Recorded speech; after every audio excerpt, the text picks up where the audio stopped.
Bonjour à tous, bienvenue à la manne fraîche, spécial jeune. Je vais parler d'un point important, c'est les finances. Souvent on n'en parle pas, mais c'est quelque chose d'important. Et dès le plus jeune âge, on peut apprendre à gérer les finances.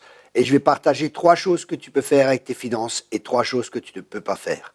Parce que c'est important de faire la différence, qu'est-ce qu'on peut faire avec nos finances et qu'est-ce qu'on ne peut pas faire.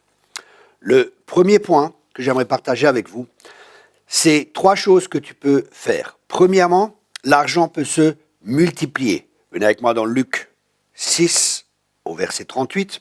Donnez, il vous sera donné.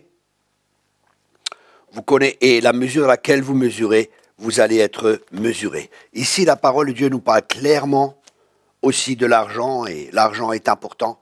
Et c'est un principe vraiment important d'investir dans le royaume de Dieu.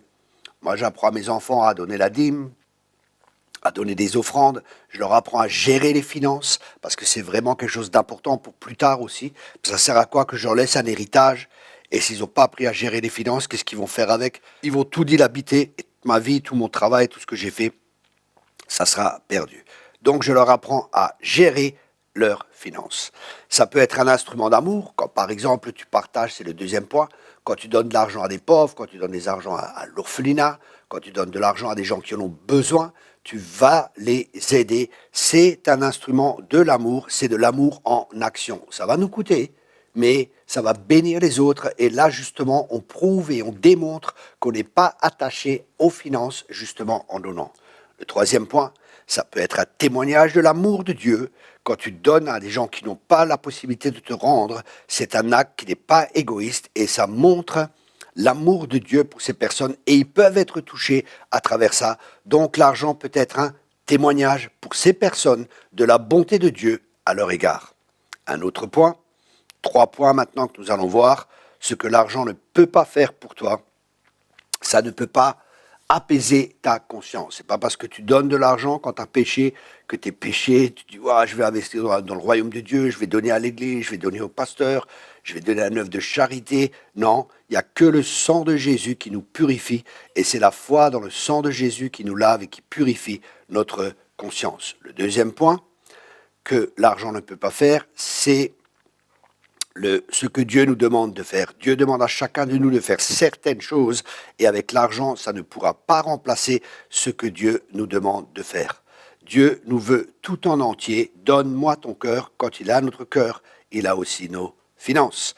Donc, je répète, l'argent est un mauvais maître, mais un très très bon esclave.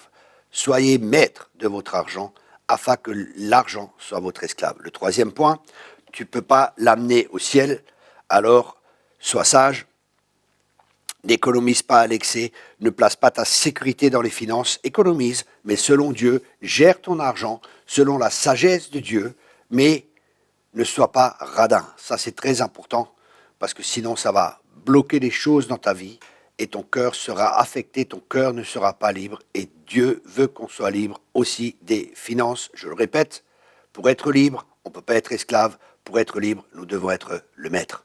Alors, gère bien ton argent. J'espère que ces conseils t'ont aidé pour plus tard. Réfléchis dessus, ce que je t'ai partagé. Médite là-dessus. L'argent est quelque chose d'important. Des fois, c'est dur de le gagner pour certains. Pense, tes parents, ils ont investi leur vie pour te donner un avenir. Respecte-les, honore ton père et ta mère, afin d'avoir une longue vie et d'être heureux.